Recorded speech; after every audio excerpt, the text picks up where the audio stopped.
millions of Filipinos are expected to visit churches in the coming days this Holy Week. Father Jerome Secillano of the Catholic Bishops' Conference of the Philippines joins us now. Good evening, Father, and welcome to the program. Hi, good evening, Menchu, and to all your televiewers. Magandang gabi din sa kanilang lahat. Father, how is Holy Week expected to be different this year compared to the 3 years of the COVID pandemic? What religious activities are now being allowed again? Well, all the religious activities were being done, even during the pandemic. There were exceptions, of course. For example, the processions. So we were not allowed by the IATF to have processions. But right now we are going to do that. But of course, some other liturgical activities in the church, they were being done during the pandemic, and we will continue to do it now, especially since the participation of the people is also allowed. So I guess the essential difference during the time of pandemic and right now is the physical presence now of the people in churches. It's being allowed now by the IATF. Speaking of presence, how many people are expecting, or are you expecting, to flock to churches starting Monday, Thursday to Easter, and how are you preparing for that? Well, we cannot actually predict the total number of that. Maybe we can just simply say that it's going to be an extraordinary number since Filipinos are very religious in nature. Mm-hmm. And so we are expecting that many of our countrymen who are Catholics will be going to churches in order to attend all these liturgical activities. And we are preparing for that in the sense that, we are opening our churches for them.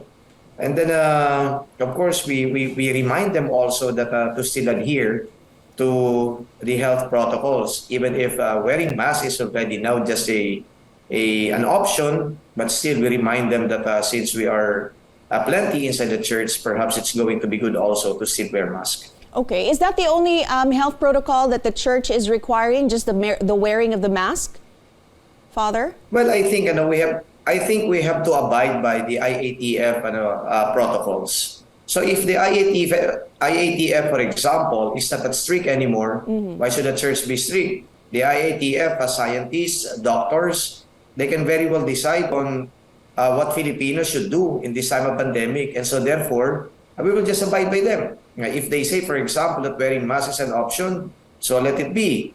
If, for example, physical distancing is not anymore is strictly adhered to, then it's okay. But then, of course, inside the church, we still prohibit what we call the kissing of the images, wiping images. We still don't do that. And of course, holding hands, we still don't do that. All right. Now, how were Palm Sunday celebrations in the country? Was there the energy that people are glad to be physically celebrating Mass again with eased COVID protocols?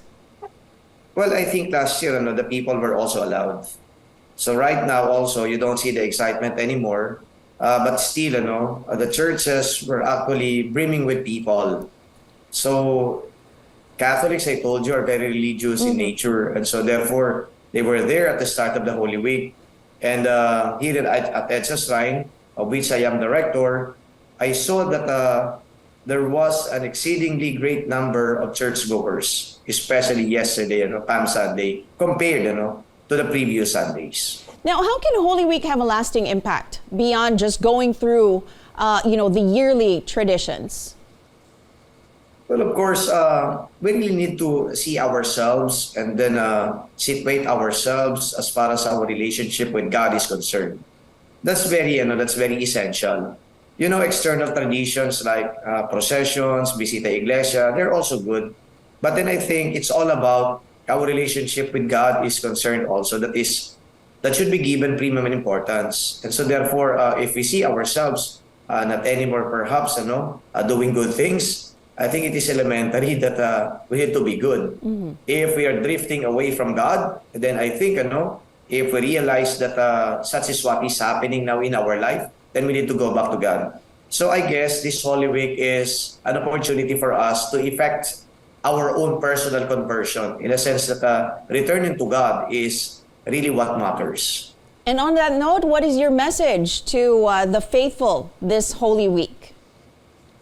Well, it's also good to go on vacation. But then again, when you go on vacation, please don't forget to pray. Don't forget to attend the church's services because I do believe that all these places that you're going to visit, they have churches also. And then what I told a while ago, that conversion is a must. We need to be sorry for our sins. We need to do good things. And of course, strengthen our faith in the Lord. That is very, very important, especially that life is too difficult and too complicated. Keep your faith. Thank you, as always, for joining us, Father Jerome Secillano of the Catholic Bishops' Conference of the Philippines.